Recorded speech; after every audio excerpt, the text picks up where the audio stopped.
Let's learn how to create a post on the Reddit mobile app for both iPhone and Android devices. Welcome back to another simple app tutor video. If you want to say something in a Reddit community, I will guide you through the process.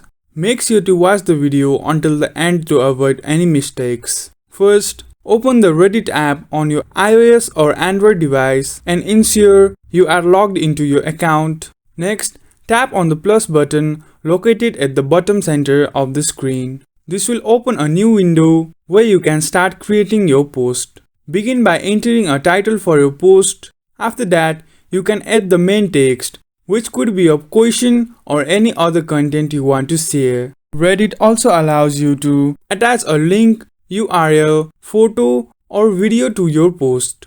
Once you have added your content, click the next option at the top right corner. Then select the community where you want to share your post. If you haven't joined a community yet, you can do so now.